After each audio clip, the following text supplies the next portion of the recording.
माना जाए, किसको ना माना जाए, ये पूजा सही है कि ये पूजा सही है। कोई गुरु कहता ये सही है, तब तक कोई दूसरा गुरु आ गया कहा भाई ये सही है, तब तक कोई तीसरा आ गया कहा ये सही है। मुसलमानों की बात अभी छोड़ो, ये हिंदू धर्म की बात हो रही। हिंदू धर्म में ही कितना सस्पेंस, कितनी शाखाएं, कितने मत मतांतर, कितने विभेद पैदा होते जा रहे हैं। और सब गुरु के चेला लोग आपस में संघर्ष करते हैं। जब वार्तालाप करते तो अपना झंडा ऊंचा करने के लिए प्रतिवाद करते हैं, कंपटीशन करते हैं। जैसे नेताओं में कंपटीशन होता, मेरी पार्टी बड़ी है तेरी छोटी है। नेताओं का तो कुछ समझ में आता, उनको दिल्ली और जयपुर की गद्दी लेना है, लेकिन धर्म के नाम पर कंपटीशन हो जाए, गुरुओं में झगड़ा हो जाए कि ये गुरु गलत है, ये गुरु सही है, मेरा बड़ा है तेरा छोटा है। ये आज दुनिया में धर्म के नाम पर हिंदू धर्म में हो रहा है। मुसलमानों से तो जो हो रहा वो हो ही रहा, देख रहे हो झगड़ा हो रहा। हिंदू धर्म में भी कंपटीशन, तमाम मत मतांतरों का, संप्रदायों का, गुरुओं का, गुरुमत का। आज धर्म की स्थिति जो संसार की है थोड़ा जान लेना चाहिए, क्योंकि हम आपको धर्म सुनाने आए हैं, राजनीति सुनाने आए नहीं। तो आप सुन ही रहे, चुनाव होगा वोट दे दोगे आप, कोई राजा बन जाए, दुनिया चलती रहेगी। लेकिन धर्म को समझना, राजनीति से सुपर है धर्म। राजनीति में तो रोटी कपड़ा मकान की बात की जाती है, लेकिन धर्म में आत्मा के कल्याण का भी विषय जुड़ा रहता है। धर्म में लोक और परलोक कंबाइन होता, जुड़ा रहता। ये नहीं कि आप धर्म करने लगोगे, पूजा पाठ करने लगोगे, रोटी छोड़ दोगे आप, रोटी तो खानी पड़ेगी। आप माला पूजा करके पुजारी बन जाओगे तब भी कपड़ा पहनना पड़ेगा। बरसात होगी, मकान में रहना है, मकान बनाना पड़ेगा। लेकिन जब धर्म पर आदमी चलता तो दो काम करता है, एक शरीर की रक्षा करेगा, दूसरा अपनी आत्मा की भी रक्षा करता। लेकिन राजनीति, पॉलिटिकल सिस्टम, जिसको राज यानी राजा की व्यवस्था कहते हैं, पहले राजाओं का जमाना था, आज ऊंट का जमाना है। तब राजा रानी के पेट से ही पैदा हो जाते थे, जनता को कोई मतलब नहीं, कोई राजा बन जाए, कौन बनेगा? राजा के घर में बच्चा पैदा हुआ, राजकुमार, वही राजा बन जाएगा। जनता से कोई मतलब ही नहीं था, राजा बन गए। चित्तौड़ के राजा, जयपुर के राजा, जोधपुर के राजा, बीकानेर, जैसलमेर, कोई आप वोट देते थे तब तलवार के बल पर राजा बन जाते थे। अगर राजा को बदलना है तो तलवार उठाओ, वोट नहीं। ये नहीं कि वोट पड़ेगा ना। अगर मान लो किसी राजा को बदलना है तो दूसरा राजा तलवार लेकर के उसको हटाओ, डिफीट दो, उसको पराजित करो, काट डालो, मार डालो, चित्तौड़ आपका हो जाएगा। लेकिन अब राज व्यवस्था में आपकी वोट की आवश्यकता पड़ती है। समय समय पर परिवर्तन, फिर समय आएगा कोई और सिस्टम आ जाएगा। अगर ये भी व्यवस्था जनता को दुख को नहीं दूर कर पाती, अगर इस वोट वाली व्यवस्था में भी जनता पीड़ित है, कोई नई व्यवस्था भी खड़ी हो जाएगी। दुनिया में परिवर्तन, जैसे मुसलमानों का राज आया, नया सिस्टम आ गया। ब्रिटानिया हुकूमत, अंग्रेजों का राज आया, नया व्यवस्था आ गई। आज एमपी एमएलए का समय चला वोट वाला, इसमें भी गड़बड़ी होगी, जनता दुखी होगी तो फिर बदल जाएगा। कोई भगवान का नियम तो है नहीं वोट, ये तो आदमी के सब बनाए सिस्टम है, राज व्यवस्था। लेकिन इस पॉलिटिकल व्यवस्था में होता क्या है?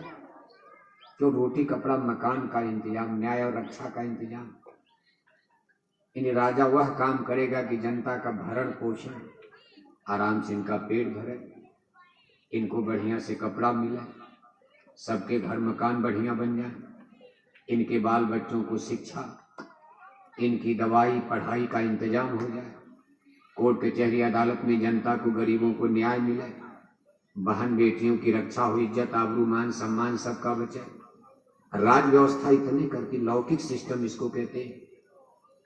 लेकिन दूसरी जो चीज है आत्मा का कल्याण, ये भी तो महत्वपूर्ण चीज है।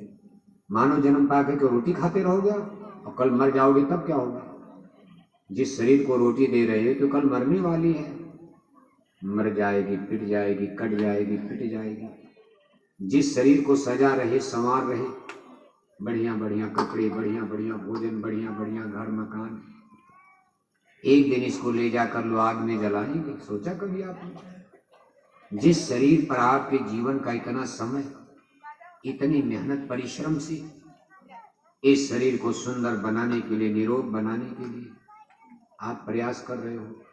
सरकारें भी यही मेहनत कर रही, रोटी कपड़ा मकान, रोटी कपड़ा मकान, नारा यही लगता। लेकिन एक दिन ये शरीर आग में जलकर मुट्ठी भर राख बनेगा।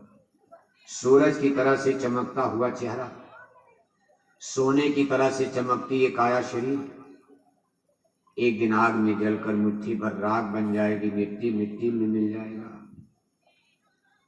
फिर आप कहोगे क्या आप खत्म हो जाएंगे? अगर आप अपने को शरीर मान रहे हो तो जो शरीर आग में जल गया दोबारा जिंदा नहीं हो सकता। आपने कितने लोगों को जला डाला, अपने दादा दादी माता पिता। अब आप कहो उसी शरीर में आपसे मिल जाए तो यह असंभव, इम्पॉसिबल है, मिलेंगे। शरीर गया तो फिर खत्म। अगर हम ये मान लें कि हम शरीर हैं तो शरीर तो आग में जल गया, दोबारा आप जिंदा नहीं होना। लेकिन महापुरुष हमको आपको एक अचरज भरा ज्ञान देते हैं। साहब कबीर कहते भाई हम न मरे मरी हैं संसारा, हमको मिला जियावड़ हारा। कभी हम कभी नहीं मरेंगे। धरती माता मर जाएगी, कट जाएगी, फिर जाएंगी। धरती माता भी मर जाएंगी कभी। धरती माता भी अमर नहीं है, कुछ दिन के बाद धरती भी खत्म, जिसको आप महाप्रलय कहते हो।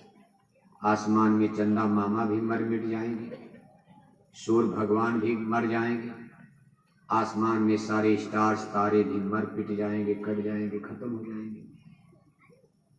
सूरज चांद तारे मिट जाएंगे तो आसमान में अंधेरा छा जाएगा। हमारी धरती माता खत्म हो जाएगी। आपका कोई शहर, कोई गांव यहाँ कहाँ रहेगा? आप कहाँ रहोगे? न जयपुर बचेगा, न अहमदाबाद बचेगा, न बम्बई दिल्ली बचेगी, न लंदन अमेरिका बचेगा। जब धरती ही नहीं रहेगी तो यहाँ कोई शहर, कोई गांव बचेगा? लेकिन एक चीज बचने के लिए संतों ने अमर वाणी कहा, अकाट्य वचन, कि भाई हम न मरे मरी हैं संसार। धरती भी खत्म हो जाएगी तब भी हम नहीं मरते हैं। अब इस संतों के वचन को गलत तो माना नहीं जा सकता, क्योंकि रामायण भी कह रही है, गीता भी कह रही है, वेद भागवत शास्त्र पुराण कह रहे, मुसलमानों की भी किताबें चिल्ला कर भाई हम कभी नहीं मरते।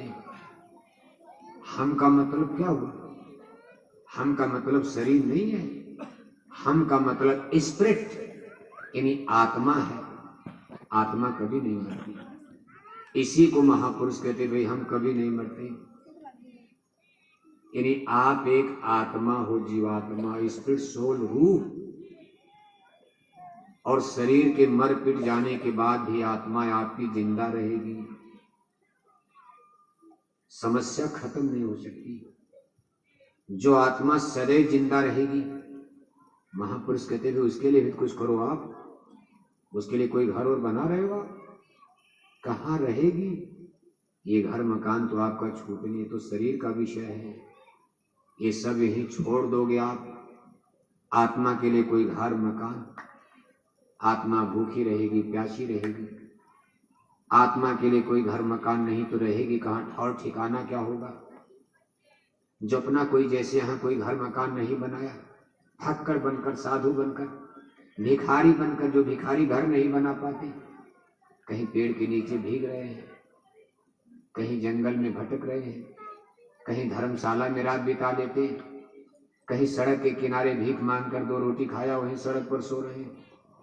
लेकिन जो घर बना लेता है आराम से अपनी रात दिन बिताएगा। ठंडी पड़ेगी हीटर लगा लेगा, गर्मी पड़ेगी कूलर पंखा लगा लेगा, बरसात होगी घर में जाके आराम से सोएगा। लेकिन जिसने कोई घर नहीं बना वो भटकेगा। इसीलिए महापुरुष कहते भाई यहाँ घर और बनाओ, ठीक है, ये तो थोड़े दिन का इंतजाम आपका ठीक है, लेकिन अपनी आत्मा के लिए कोई घर मकान, इसका भी तो कोई आपको व्यवस्था करनी पड़ेगी। नहीं करोगे तो भटकना पड़ेगा। इस भटकने की क्रिया को 4 खान 84 कहते हैं। गाय बिल कुत्ता बिल कर आत्मा भटकती है, नरकों की आग में जलती है। इसी को भटकाव कहा, भिखारी हो जाओगे। आज आप करोड़पति हो,